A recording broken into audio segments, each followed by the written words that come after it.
We're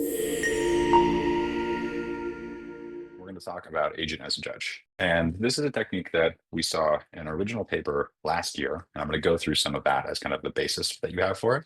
And it's now something that we've seen incorporated in a few different areas. Now, some of the platforms for evaluation and that are in our space are exploring this as a particular route to use, either instead of or to augment LLM as a judge. But the general idea here is that you're constructing some sort of agent that instead of doing individual LLM as a judge calls, can take a more holistic view of your application, of your run, or of your agent there. And then you can apply either individual LLM as a judge calls, you can apply other kinds of calls automatically using this agent as a judge approach. And so I'll go through a little bit of the original kind of paper we saw this mentioned in.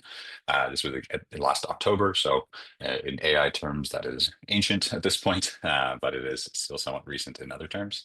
And then we'll talk a little bit about how this gets used today. So agent as a judge, this paper was from a team out of Meta, and it introduced this agent as a judge framework on a very specific use case where they were kind of citing this issue that a lot of existing techniques were focused on final outcomes, or they required a lot of manual labor or labeling or kind of manual ground truth data. And so those don't really work in agent contexts. And so I think one way to think about this is there's almost sort of two convergent evolution paths that have happened over the past year or so when it comes to evaluating agents. There's one, which is what we talked about so far, which is all around decomposing the agent into different steps or different tasks that it has to do, constructing specific evals that are good for those sorts of tasks, and then combining all of those results together to give you a picture overall of how your agent is performing, where it's maybe making errors, and kind of breaking down the problem, solutioning each individual piece, and then building that back up to give you the full picture. That's one way, and that's almost more of a manual way, even though we're using AI to do all this stuff. It's kind of more of a manual approach versus something like agent as a judge,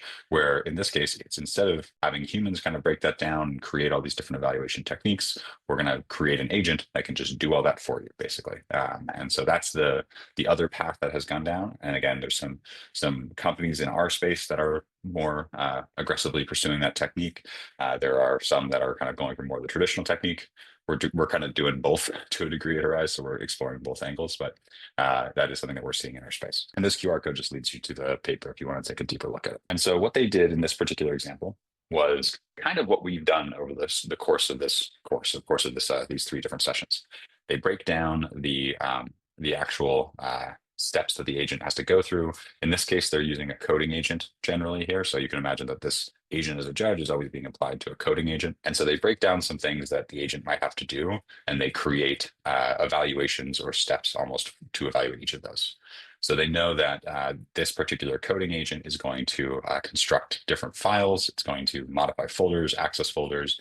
It's going to generate code across multiple files and have to extract kind of different info from those files, ultimately to satisfy some set of requirements. You can imagine that they're testing this coding agent with a bunch of questions and requirements for those questions. So for example, generate the code for a Flappy Bird game, and there are requirements of it needs to scroll sideways, it needs to have a sort of animated a bird icon, whatever it might be. So you might have requirements that need to be satisfied. And so they break down, they kind of gave the agent as a judge, the judge agent here, tools to be able to evaluate each of these different areas. So they gave it one to kind of graph the whole project and construct kind of an idea of what that particular agent did as it went through and kind of what was the code that it generated. So graphing all of that. Then it gave it a tool, gave the judge a tool to locate some of the different folders and files and things like that that were generated. They also gave it one tool to read the files and understand the data. They gave it tools to search through all of the code that was generated to find relevant snippets. And then they gave it another tool to actually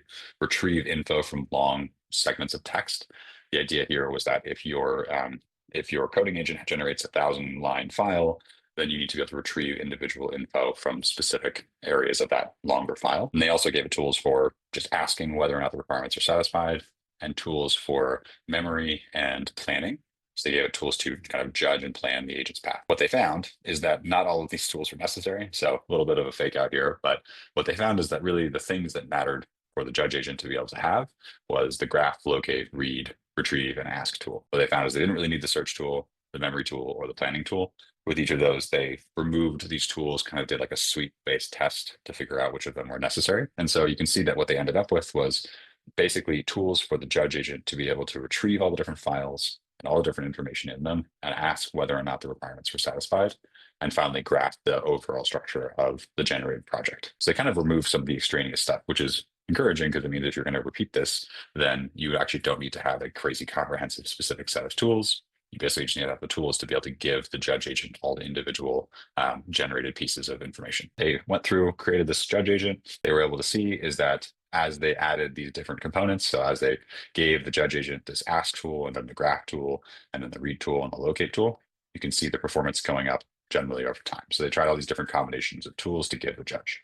And they found that those are the 5 that are the most important for. Now, there's quite a bit in this, so we'll talk through some of this. But in this case, don't have to go through all of the results here. They obviously tried a bunch of different techniques, but generally what they found is that the agent as a judge would outperform the LLM as a judge and basically matched the alignment rate or the correctness rate of making these judgments to a group of human evaluators, which is actually pretty impressive because in this case, they're actually using the kind of combined judgment of 3 different human evaluators to do kind of ground truth labeling in this experiment that they would then compare the agent as a judge to. And so they went through and they would compare against that majority vote from the 3 different humans.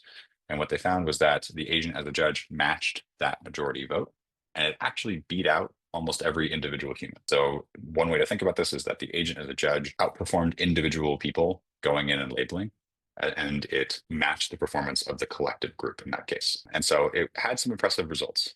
So that was very cool to see. Again, this was last October, so people have taken steps from there.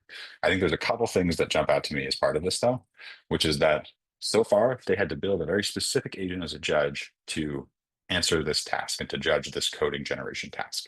So they had to give it very specific tools. They had to structure it in a specific way. And we often find that that's the case, even just with LLM as a judge, where we have this pre-baked set of templates that people can use, but oftentimes we're having to test those and rework those and change those with individual customers that we work with. And so I have a hard time, just personally from my side here, believing that agent as a judge would work in a different way. I think we would need to have the same kind of approach. And this is somewhat of what we're seeing, is that it's very hard to create a general agent as a judge that can evaluate all kinds of different agents that you might build.